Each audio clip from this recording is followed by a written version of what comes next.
Salut à tous, c'est Etienne et bienvenue dans ce nouveau tuto Facebook Ads. Ça fait un petit moment qu'on me pose la question de comment structurer ses campagnes sur Meta. Et pour être honnête, la réponse elle est pas évidente parce qu'en fait il y a beaucoup de facteurs qui rentrent en jeu. Tout d'abord il y a l'objectif de la campagne, c'est pas pareil si c'est de l'achat ou de la notoriété. Ensuite il y a le budget, on va pas structurer de la même manière un compte qui dépense 3 000 € par mois d'un compte qui en dépense 100 000. Le nombre de pays, plus on diffuse sur des pays, plus ça peut complexifier la structure d'un compte, etc.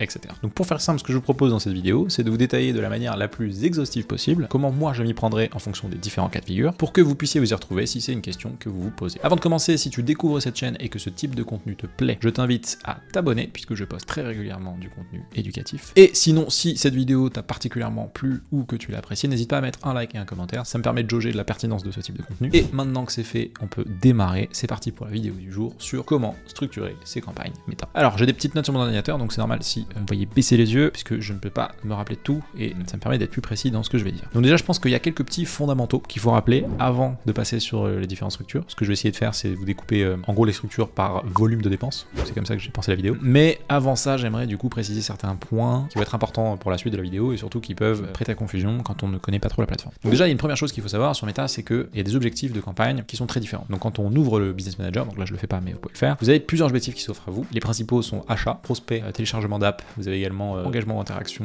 notoriété et je crois que c'est discussion, le dernier ou un truc comme ça. Et en fait, selon l'objectif que vous allez sélectionner, eh bien la campagne ne va pas avoir le même comportement. Typiquement, si vous demandez à la campagne d'aller chercher des achats, ce qu'elle va faire, c'est plutôt se concentrer sur des personnes qui sont proches de l'achat, donc c'est-à-dire qui ont vraiment une intention forte, et surtout elle va optimiser tous ces indicateurs sur cet objectif-là, en l'occurrence l'achat. Tandis que si vous demandez à une campagne en fait d'aller par exemple générer de l'engagement, des interactions, elle va pas du tout chercher le même type de profil, et surtout elle va pas diffuser les pubs de la même manière. Donc déjà ça conditionne énormément la performance des campagnes. Donc c'est très important avant même de lancer une pub, de se poser la question de pourquoi je fais une pub. Est-ce que je veux faire de la noto? Est-ce que je veux faire des ventes? Et on va voir après ça a une importance puisque en fonction du niveau de dépense, eh bien on peut jouer avec les objectifs. Pour les e-commerçants, la métrique numéro 1, en tout cas l'objectif principal, ça va être l'achat. Et pour les personnes qui ne font pas de e-commerce, donc c'est-à-dire de la transaction en ligne, mais qui font plutôt par exemple de la demande de devis ou de la génération de leads, eh bien là moi je recommande plutôt d'utiliser l'objectif prospect, qui sont dans les deux cas les objectifs les plus rentables puisqu'on parle de conversion, donc c'est-à-dire d'action immédiate avec un intérêt pour votre business. Donc ça c'est le premier point. Ensuite il y a un deuxième point, et c'est là qu'il y a parfois un peu de confusion, c'est l'événement d'optimisation. Donc au sein d'une même campagne, donc, typiquement vous avez une campagne, pour rappeler la structure c'est campagne en haut, ensuite dans la campagne vous avez différents adsets, ensuite je vous expliquerai à quoi correspond chacun des niveaux. Ensuite vous avez un troisième niveau, c'est dans les adsets ou les ensembles de publicités en français, vous avez différentes publicités. Et ce qui est très important, c'est que c'est pas parce que vous avez un objectif au niveau de la campagne, donc par exemple achat, que vous êtes obligé d'avoir le même objectif au niveau de l'adset. Alors si, mais en fait il y a des sous-objectifs qui s'appellent les événements d'optimisation. Et en l'occurrence, si vous faites par exemple une campagne qui a un objectif d'achat, donc vous dites à Meta, je mets mon budget sur un objectif d'achat, je veux générer des ventes. Et bien en dessous, au niveau de l'ensemble de publicités, donc c'est-à-dire du ciblage notamment, on va revenir dessus, vous pouvez dire, mais je sais qu'en fait, vu que par exemple mon panier moyen est très élevé et qu'un achat ça va me coûter très cher, je vais pas avoir de données, donc je vais plutôt t'inciter à optimiser sur un autre événement de conversion qui est toujours considéré comme de l'achat, comme par exemple l'ajout au panier. Et ça, c'est assez intéressant parce que en fonction de ce qu'on va choisir comme événement d'optimisation, eh bien l'algorithme va pas répondre de la même manière. Parce que si on optimise, donc on fait une campagne d'achat mais qu'on optimise sur de l'ajout au panier, eh bien ce que va chercher à faire Meta sur un adset, c'est à générer le plus d'ajouts au panier possible. Donc si vous regardez l'achat, eh bien en fait, il y a de grandes chances que vous en ayez moins parce que c'est pas ce que vous avez demandé à la plateforme. Et il faut garder en tête que Meta est débile, pas Meta au global, mais la plateforme publicitaire Meta est débile. Elle raisonne, vous lui donnez un objectif, elle va le remplir, elle va tout faire de son mieux pour le remplir, mais elle va pas se mettre à votre place. Donc en fait, il faut être très très clair sur ce qu'on lui donne comme objectif. Donc ça c'est le deuxième point. Ensuite, il y a un troisième point, c'est sur la structure et du coup à quoi sert chacun des niveaux. Le niveau campagne, donc c'est une campagne égale un objectif. C'est très important d'avoir ça en tête puisque on peut souvent se mélanger les pinceaux et se dire je vais faire une campagne égale un ciblage. Ça c'est pas du tout la bonne manière de faire. Ce qu'il faut avoir en tête c'est une campagne égale un objectif. Donc si mon objectif c'est de faire des ventes, je vais avoir une campagne de vente. Ensuite, on peut avoir par exemple des sous-objectifs. Donc ça moi je vous incite à le faire, vous allez voir dans les structures après. Par exemple, une campagne, donc c'est toujours de la conversion. Dans le naming d'ailleurs des campagnes, souvent nous on met l'objectif de la campagne, donc typiquement achat, conversion, etc. prospect. Il peut y avoir par exemple un objectif d'acquisition. Donc là vous l'appellerez par exemple campagne FR entre crochets conv pour conversion et vous pouvez mettre AC pour acquisition ACQ. Et vous pouvez avoir une deuxième campagne par exemple de retargeting. On va y venir après, c'est du reciblage de clients existants. Donc ça c'est très important, une campagne égale un objectif. Donc si vous avez par exemple un objectif de notoriété et un objectif de conversion, eh bien ce sont deux campagnes très distinctes qui vont avoir deux manières d'être pilotées qui sont très distinctes et donc deux familles d'indicateurs qui seront également très distincts. Donc il ne faut pas mélanger les choux et les carottes parce que sinon vous risquez de plus vous y retrouver et surtout de pas avoir une lecture qui est propre. Ensuite, le niveau d'en dessous, c'est les adsets. Les adsets, c'est ensemble de publicité. Il faut garder en tête qu'un adset égale un ciblage. Il y a pas mal de débats sur est-ce que on peut pas mettre plusieurs ciblages en adset, etc.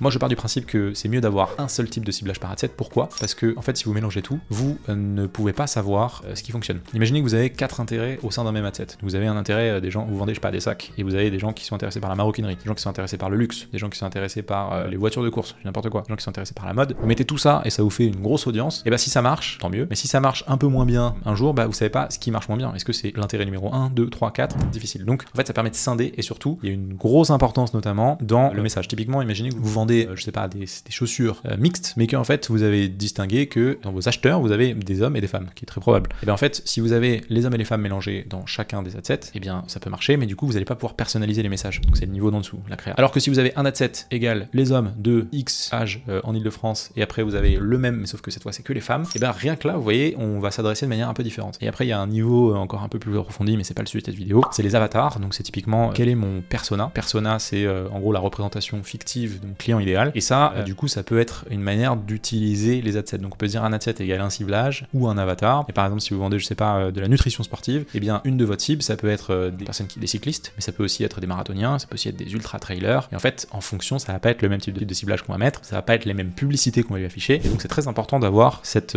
segmentation de dire un adset égale un ciblage. Si vous voulez creuser la partie avatar persona, j'ai fait une vidéo dédiée qui fait partie d'une mini-série qui s'appelle les concepts marketing. En gros, toutes les semaines, je détaille un concept marketing qui dure 5 minutes. Et vous allez voir la petite miniature s'afficher à l'écran. Et sinon, vous pouvez retrouver sur la chaîne en vous baladant. Normalement, vous ne devrez pas avoir de mal à trouver. Et ensuite, du coup, vous avez le dernier niveau qui est le niveau des publicités. Et les publicités, donc, qu'est-ce que c'est?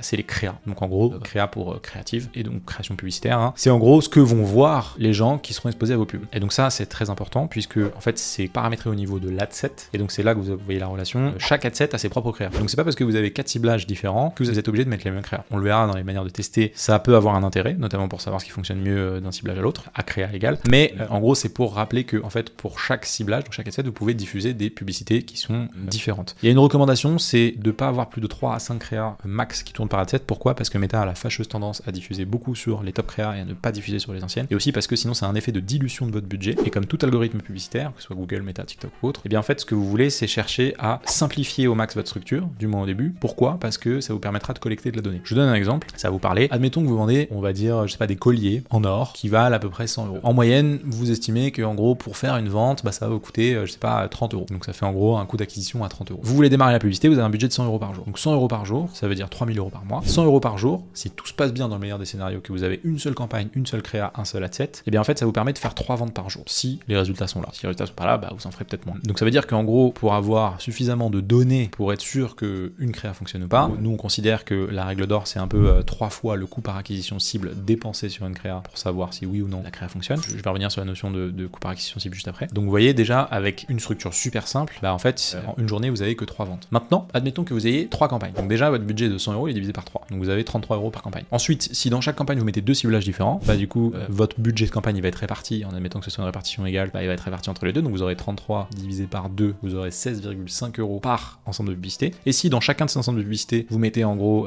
5 créas, et 16,5 divisé par 5, vous aurez en gros un peu plus de 3 euros, donc 3,25 par créa. Et donc 3,25 € par créa, si on reprend le coût par acquisition cible initial qui est de 30 euros, je vous laisse faire le calcul, pour qu'une créa fasse une conversion, c'est-à-dire un achat, sous réserve que ça se passe bien, parce que ça peut ne pas se passer bien, et dans ce cas-là, ça peut durer plus de temps, il faut au moins 10 jours. Et donc c'est pas du tout les mêmes cycles de prise de décision, et quand on pilote ces campagnes, on le pilote à la semaine, et pas au quotidien, parce qu'en fait c'est pas suffisamment représentatif, et il y a des variations entre le week-end et la semaine. Et là ça, c'est ce qui tue la performance sur les comptes, et particulièrement sur les petits comptes. Après ça se recomplexifie quand on en dépense beaucoup, et c'est une des raisons pour lesquelles il faut simplifier au maximum, et pour lesquelles on recommande de pas avoir beaucoup de créa par adset, et pour lesquelles on a cette règle d'or de dire dépenser en gros 2 à 3 fois le coût par acquisition cible sur une créa avant de pouvoir en tirer des conclusions. Donc vous verrez qu'en fonction du panier moyen, en fonction du coût par acquisition, ça fait varier énormément le budget nécessaire en pub, mais c'est très important d'avoir cette notion parce que en fait c'est une des raisons pour lesquelles les gens n'ont pas de résultats. C'est pas parce qu'en fait leur pub marche pas, c'est parce qu'ils font n'importe quoi avec leur budget, ils le diluent, et du coup il y a beaucoup trop de campagnes, et ce qui fait qu'en fait pour lire les données, en fait c'est très difficile simplement parce qu'il n'y en a pas ou que la donnée est éclatée. Voilà, donc ça c'est un peu les notions de base fondamentales, je crois que j'en ai pas oublié. On peut donc passer à la deuxième partie, la structure. Alors ce que j'ai choisi de faire pour essayer de vous représenter de la manière la plus simple possible les différents cas de figure, c'est de segmenter par niveau de dépense. C'est globalement le proxy le plus simple qu'on a trouvé pour catégoriser les comptes. Ce qui va vraiment fondamentalement changer, c'est le niveau de dépense. Et notamment parce qu'en fait le niveau de dépense, particulièrement dans l'e-commerce, il est corrélé au chiffre d'affaires, et donc c'est pas forcément les mêmes enjeux quand on est sur une marque qui se lance qu'une marque qui est déjà établie. Donc en gros je vais vous donner 5 types de structures différentes. Une structure pour les comptes qui font entre 0 et 5 000 euros de dépenses par mois, une structure pour les comptes qui font entre 5 et 10 000 euros de dépenses par mois, une structure pour les comptes qui font entre 10 et 30 000, ensuite 30 à 100 000 par mois à chaque fois de dépenses, et pour 100 000 euros et plus. Voilà. Donc normalement, peu importe où vous vous situez, vous devriez avoir dans une partie de cette vidéo quelques réponses à vos interrogations. Et si c'est pas le cas, je vous invite à me poser les questions que vous avez en commentaire, j'y répondrai. Alors, première structure de 0 à 5 000 euros par mois. 0 à 5 000 euros par mois, ça veut dire qu'on a à peu près entre 0 et 150 euros par jour de budget. Donc, dans cette phase-là, généralement, on lance un nouveau compte, on est sur un business qui, soit on teste la publicité, etc.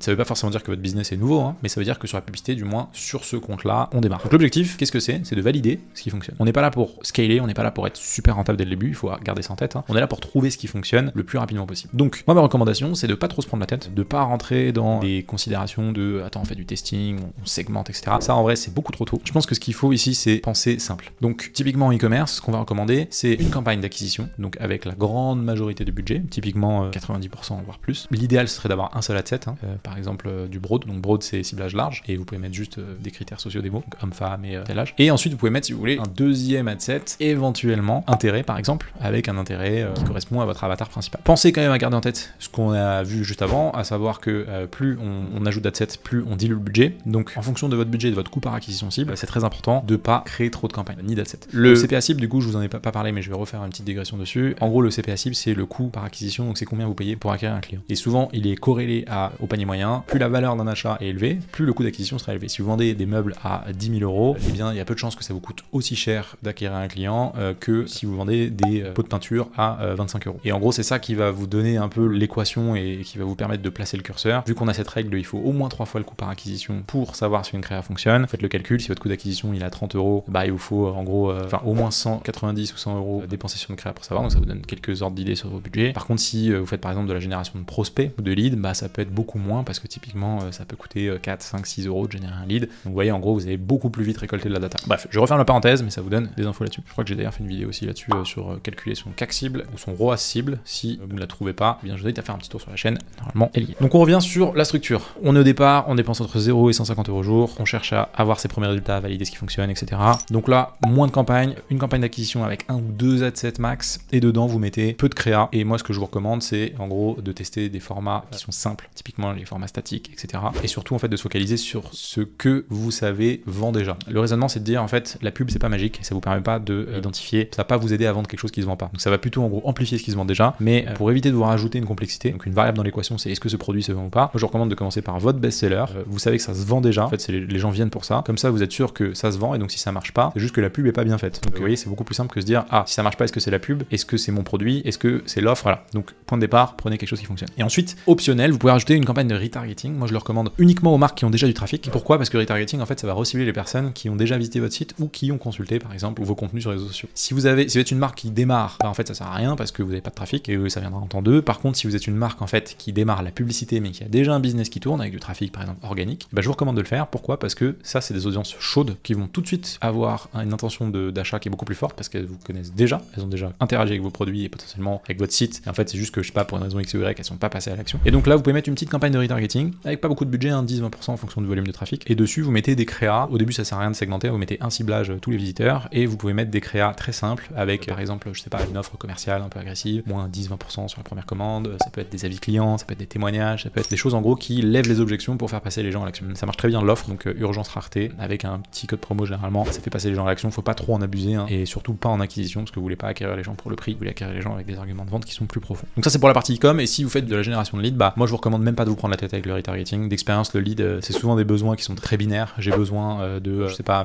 de remplacer mon chauffage, j'ai besoin d'une assurance, j'ai besoin de changer ma serrure. Bref, j'ai pris des exemples complètement random mais vous voyez l'idée. Donc ça sert à rien de faire de retargeting. Souvent la personne elle cherche à avoir un devis, une fois qu'elle a passé l'étape devis, bah elle passe à autre chose. Donc une campagne d'acquisition suffit largement. Broad pareil, éventuellement des intérêts mais je le recommande pas trop, et du coup des créas qui sont très très simples. L'objectif encore une fois c'est de générer de la data. Ensuite, si tout se passe bien, normalement il y a la deuxième étape. Donc soit vous avez bien fait les choses, vous avez identifié ce qui fonctionne, et donc là on commence à dépenser un peu plus. Donc là la structure numéro 2 c'est pour des comptes qui dépensent entre 5 et 10 000 euros par mois. Donc là on est autour de 150-350 euros au jour, donc ça veut dire qu'on commence à obtenir des résultats, on commence à dépenser un peu plus. Donc là ça devient finalement un poste de dépense qui est quand même important, hein, parce que si on fait 10 000 euros par mois à l'année ça fait quand même 120 000 euros. Donc ça devient intéressant d'essayer de rentabiliser ces investissements le plus possible. La première étape, pas tant, parce que ce qu'on veut c'est avoir de la data, donc en fait c'est pas grave de tirer un peu dans tous les sens, l'objectif étant de garder ce qui fonctionne pour ensuite pouvoir passer à l'étape d'après. Là on va être un peu plus attentif parce que avec 10 000 euros par mois, donc 350 euros au jour, si vous laissez tourner pendant 5 jours en gros, même 3 jours hein, de la pub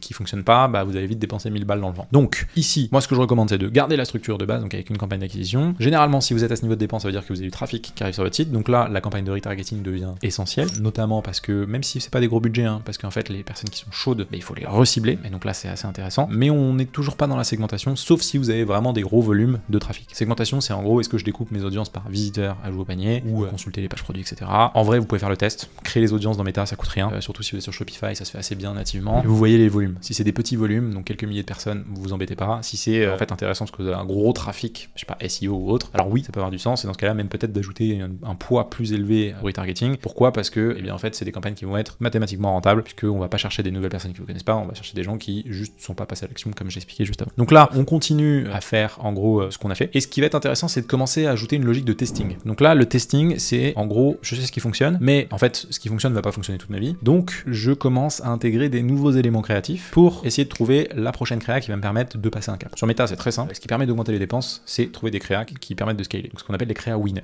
Donc là, en gros, on va commencer à louer une petite partie de son budget à du test. Donc, moi, je recommande soit de, si vous êtes plutôt autour des 5000, en fait, de tester vos créas à même la campagne, ou alors vous avez un ad set dédié, mais voilà, de pas trop mettre de budget dessus, parce qu'en fait, si vous prenez 20% de votre budget, par exemple, ça fait 1000 € par mois sur du testing, on a 5000, 1000 € par mois divisé par 30, bah on est sur 33 € jour. Ça prend quand même du temps avant d'avoir des résultats, et donc c'est pas forcément le meilleur investissement. Moi, ce que je vous recommande, c'est de commencer à glisser des nouveaux concepts dans vos campagnes, d'essayer de voir ce qui fonctionne, et ce qui fonctionne, du coup, bah d'accélérer dessus. Et si vous voulez vraiment mettre une campagne de testing, moi je vous recommande de mettre par exemple 10-20% de votre budget dessus, pas plus, pour commencer, parce que par défaut, c'est des campagnes qui vont pas bien marcher. Donc plutôt que de dépenser votre budget dans des trucs qui marchent pas, mettez-le là où ça fonctionne et commencez à intégrer des nouveaux types de campagnes. À ce stade, vous voyez, on est toujours sur une structure très simple, une campagne d'acquisition, une campagne de retargeting et éventuellement une campagne de testing, mais on va pas complexifier parce que ça sert à rien. On peut même monter le niveau de dépense jusqu'à 10 000 ou plus sans avoir à se casser la tête. Ensuite, la table d'après, donc c'est la structure numéro 3. Là, on va s'adresser plutôt aux comptes qui dépensent entre 10 000 et 30 000 € par mois. Ici, on se situe dans une phase que moi j'appelle de début de scaling ou de pré-scale, c'est-à-dire qu'on commence vraiment à monter. On a vraiment un plateau pour moi qui est autour des 10 000. Si on passe les 10 000 € par mois, ça veut dire qu'il y a un truc qui se passe. Parce que 10 000 € par mois, ça commence à générer quand même pas mal de ventes. Et surtout, si on arrive à soutenir des coûts publicitaires de 10 000 € par mois, c'est qu'en théorie, derrière, ça c'est rentable. Ou alors, c'est qu'on a beaucoup d'argent et qu'on est vraiment dans une phase de testing bourrin. Ça, c'est un autre cas de figure. Et donc, si on commence à dépenser ce montant-là, ça veut dire que si tout se passe bien et que la renta est bonne, etc., bah, on commence à faire entre 40, 50 et 100 000 € par mois en e-commerce, par exemple, de chiffre d'affaires. Donc, ça devient intéressant. Et là, le champ des possibles se développe. Donc là, moi, ce que je recommande à ce stade-là, c'est d'accentuer le testing. Donc, le testing, ça va devenir de plus en plus important parce qu'en fait, ce qu'il faut, c'est toujours tester en continu parce qu'en fait, les créas winners s'épuisent très rapidement. Donc là, on va pouvoir passer à 30-40% du budget sur du testing assez facilement. Et on va même pouvoir intégrer, en gros, une méthode de testing. Je crois que j'ai fait une vidéo dédiée là-dessus aussi également. Je commence à faire pas mal de vidéos. Qui est en gros le testing avec un ad set égale une créa. Je m'explique. Donc, à ce stade, normalement, vous avez votre campagne de testing. Vous pouvez soit avoir un ad set dans lequel vous mettez toutes vos nouvelles créas, sauf que là, vous avez un biais, c'est que vous laissez Meta diffuser sur la créa qui a le plus de chances de performer. Le problème, c'est que Meta est très flemmard et Meta va décider de se dire, ah, elle, ça fonctionne, je vais dépenser dessus. Ça veut pas dire que si elle fonctionne, les autres ne fonctionnent pas non plus. Ça veut juste dire que Meta a compris que ça va fonctionner. Et là où c'est intéressant, c'est que si on veut être beaucoup plus rigoureux dans le testing, eh bien, on part du principe qu'il faut donner les mêmes chances à toutes les créas. Et donc pour ça, ce qu'on a trouvé de mieux, c'est de faire un ad set égale une créa. Comme ça, vous éliminez les biais. C'est-à-dire que vous dites un ad set, donc un ad set, vous mettez par exemple 3 ad sets, vous avez 3 créas à tester, mettez 3 ad sets, le même ciblage, le même budget, donc en utilisant la fonctionnalité du budget au niveau de l'ensemble publicité, donc ce qu'on appelle l'ABO, et en gros vous mettez les 3 créas différentes. Et là vous allez voir que c'est la même cible, c'est le même budget, c'est potentiellement la même landing page, donc la seule chose qui varie entre les 3, c'est la créa. Et donc ça vous permet de valider ou d'invalider si une créa fonctionne. Et ensuite, une fois qu'elle fonctionne, c'est là qu'on va commencer à être dans une logique de testing scaling. On va pouvoir passer cette créa dans la campagne d'acquisition, qui s'appelle désormais la campagne de scaling, pour en fait voir si elle tient à grande échelle. Et donc on va vraiment jouer avec cette petite gymnastique de j'ai une campagne de testing, donc en fonction de mon budget, si jamais je peux me le permettre et qu'on est plus proche des 15, 20, 30 000 de dépenses par mois, et bah je fais à chaque fois du testing, un ad set égale une créa. Ça coûte cher, mais c'est une méthode qui a porté ses fruits et qui est testée et approuvée par tous les médias buyers les plus expérimentés. Et en fait, c'est vraiment comme si on jouait avec un premier filet de pré-testing où on met toutes les créas à petite échelle, on se dit ok, ça marche ou pas,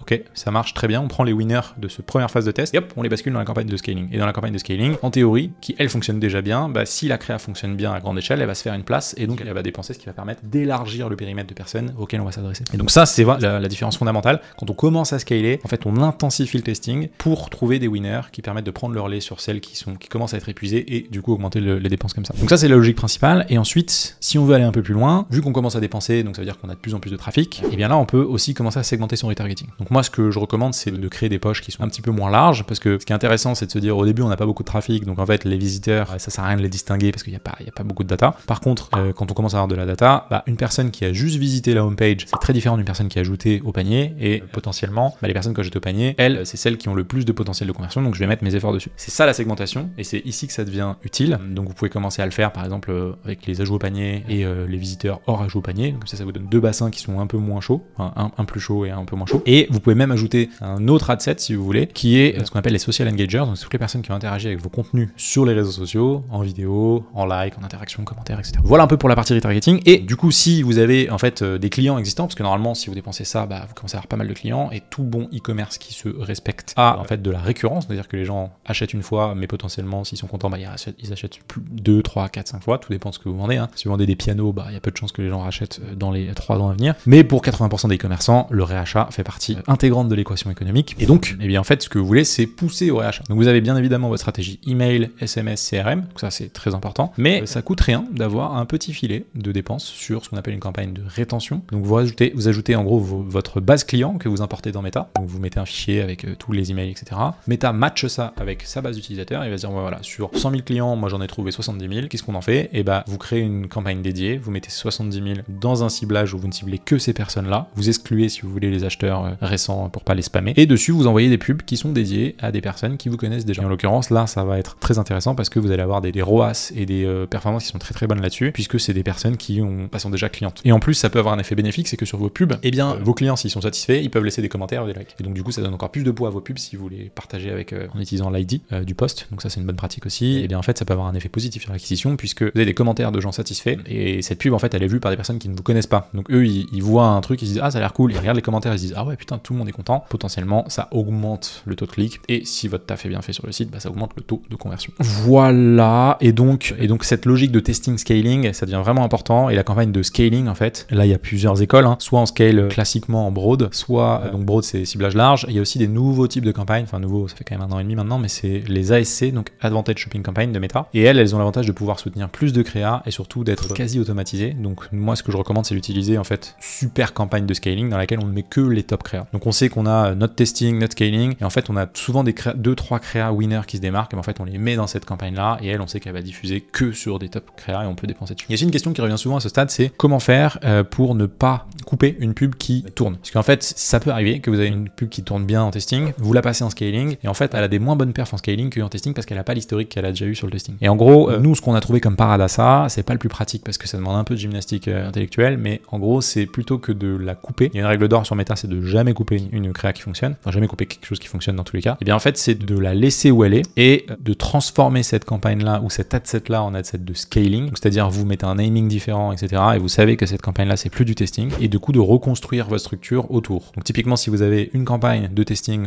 dans laquelle vous avez une créa qui fonctionne bien, que toutes les autres sont mortes, et en fait vous la laissez et vous la transformez en campagne de scaling et vous recréez une autre campagne de testing à côté. C'est pas grave, c'est un peu chiant à gérer parce que ça fait des structures un peu complexes, mais ça vous évite de couper une créa qui fonctionne, parce que rien ne vous garantit que du coup elle fonctionnera mieux autre part. Petite parenthèse, mais qui a son importance. Et à ce stade du coup, toujours dans la structure numéro 3, donc entre 10 000 et 30 000 euros par mois, ce qui est important c'est de garder en tête que normalement on n'a pas besoin d'aller chercher d'autres objectifs de campagne. On peut commencer tout doucement à faire des campagnes de vidéo views et encore, ça on y viendra plutôt après, mais moi je mettrais 90% du budget sur un objectif d'achat, parce que Meta a quand même des audiences suffisamment profondes pour aller vendre même en dépensant ça. Nous on a des comptes qui sont montés à plus de 200-300 000 euros de dépenses par mois avec 90% sur du budget achat, sur des objectifs d'achat, donc prenez pas la tête avec les autres objectifs de campagne. Je vais pas dire ça sert à rien, mais si vous dites à Meta amenez-moi du trafic et des ajouts au panier, vous amenez du trafic et des ajouts au panier et pas de vente. Ensuite on arrive sur la structure numéro 4, donc là on a passé le plus dur, donc c'est à dire qu'on a cassé le plafond. Il y a vraiment un plafond aussi entre 10 et 30, il y a beaucoup de marques qui arrivent à passer les 10, mais en fait arriver à 20-30, ce qui représente en gros entre 1000, allez on va dire 1000 euros jour de dépenses, 1000-1005 euros jour si on monte un peu. Il y a beaucoup de marques qui plafonnent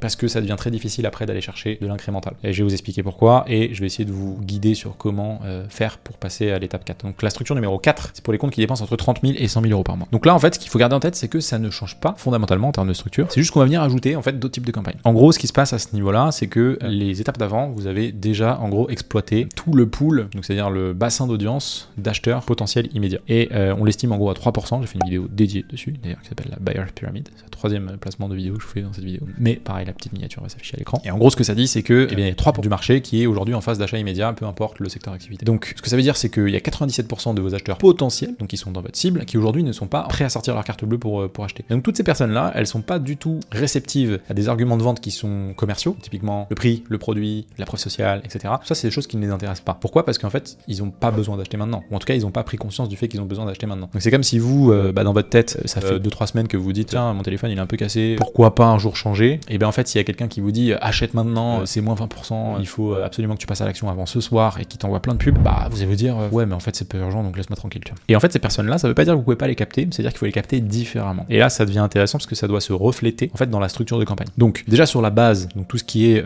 en gros acquisition et targeting, ça bouge pas. Et targeting, on peut segmenter un petit peu plus si on veut, en allant un peu plus finement, en ajoutant par exemple des bassins sur les personnes juste les personnes qui ont vu des vidéos à 75 ou 90%, ou des personnes qui ont par exemple entre visiteurs et à jouer au panier, on peut mettre par exemple on consulte une page produit, etc., etc. Mais c'est pas ça qui va changer fondamentalement la donne. Ce qui va être important à ce niveau-là, c'est d'aller chercher en gros ce qu'on appelle les campagnes un peu plus top funnel. Donc top funnel pour en haut de l'entonnoir de conversion. Donc c'est en gros un cran avant l'acte d'achat pour les inviter à venir découvrir vos produits et potentiellement, si c'est bien fait, à passer à l'action. Et donc là, il y a deux types de campagnes en fait qui commencent à être intéressants. Donc si vous faites du e-commerce, c'est en gros ce qu'on appelle les lead magnets. Donc lead magnet, c'est typiquement, je sais pas si vous vendez de la cosmétique. Vos produits, ils sont faits pour améliorer la peau et en gros réduire les problèmes de peau, typiquement, je sais pas, les boutons, l'acné, ce genre de choses. Et bien en fait, il y a des personnes qui sont conscientes du fait qu'elles ont un problème, genre ça les fait chier d'avoir des boutons, mais elles n'ont pas capté en fait qu'il y avait une solution. Et donc c'est ce qu'on appelle en gros le niveau de conscience. Et bien ces personnes-là, en fait, si vous arrivez à les faire passer de je suis conscient que j'ai un problème à ah putain, cette solution, en fait, elle est faite pour moi, et putain d'ailleurs en plus il y a une offre en cours, faut pas que je la rate, et bien vous avez gagné. Et donc là, ce que vous allez chercher à faire, c'est plutôt de communiquer sur ce qu'on appelle du coup sur le problème, et surtout d'inciter la personne à interagir avec vous sans lui demander d'acheter immédiatement. Et donc là, par exemple, ce que font beaucoup les marques cosmétiques, ce qu'on appelle des diagnostics. Donc c'est des petits quiz où vous allez par exemple pousser une pub en disant savez-vous quels sont en gros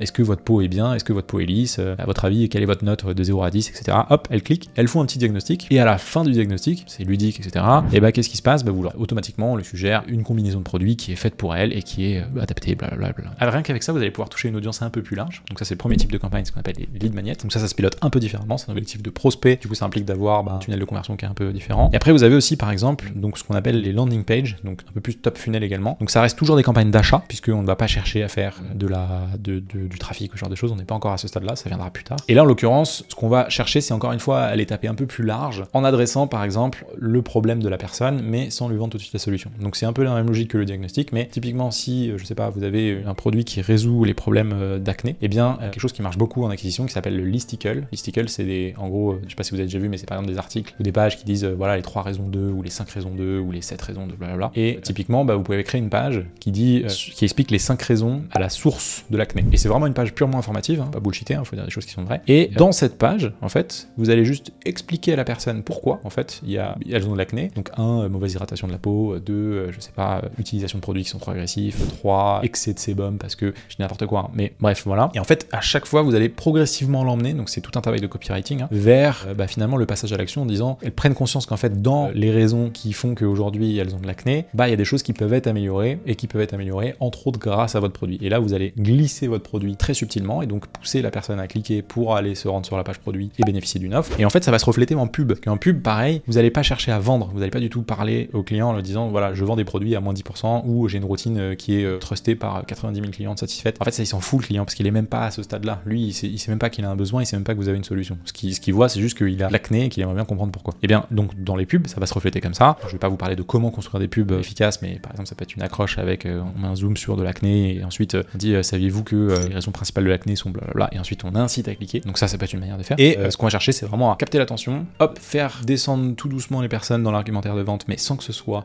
subtil en gros, et ensuite hop, inciter la personne à cliquer pour passer en conversion. Donc ça, très très bien, ça permet en fait d'aller chercher des bassins encore plus grands. Et troisième type de campagne que je recommande, moi, c'est pilotage à l'achat. Un troisième type de campagne que je recommande, c'est des campagnes vidéo views. Donc littéralement vue de vidéo. C'est des campagnes qui vous permettent de chauffer des audiences. Et donc ça coûte pas très cher sur Meta, c'est genre 5 centimes la vue, un truc. Non, même pas, c'est 1 centime la vue, je crois, un truc comme ça. Donc en mettant peu d'argent, vous pouvez avoir très très vite beaucoup de résultats. Et ce type de campagne en fait a une grosse efficacité. Pourquoi? Parce que en fait, pour pas cher, vous allez pouvoir diffuser à beaucoup de personnes et en fait vous allez pouvoir rentrer dans leur tête. Ce que vous voulez, c'est avec de la vidéo views, donc c'est des campagnes de vidéos de découverte qui vont présenter vos produits. Vous voulez que les gens en fait vous aient en tête, mais pas forcément qu'ils passent à l'action. Ce qu'on appelle du top of mind. En gros, vous allez leur envoyer une vidéo, les inciter à la regarder, donc faut qu'elle soit construite pour, etc. Mais vous leur demandez rien en échange. En revanche, ce qu'ils ne savent pas, c'est que quand ils ont regardé votre vidéo, eux ils rentrent dans un petit bassin d'audience qu'on va pouvoir rajouter, ça s'appelle donc vidéo viewer. Vous pouvez le segmenter en fonction de plus ou moins la longueur qu'a la vidéo. Et ce type de bassin d'audience, on va pouvoir le réexploiter en gros en retargeting pour là commencer à leur proposer de produits, etc. Et ça, c'est vraiment bien pour aller chercher des bassins d'audience plus larges, puisque on peut parler de plein de choses, on peut faire des vidéos qui sont utiles, des vidéos qui sont un peu plus divertissantes, des vidéos qui sont un peu plus autour de la marque, de découverte, etc. Et ce qu'on veut, c'est juste que les personnes regardent la vidéo, ce qui est pas très engageant, mais par contre vous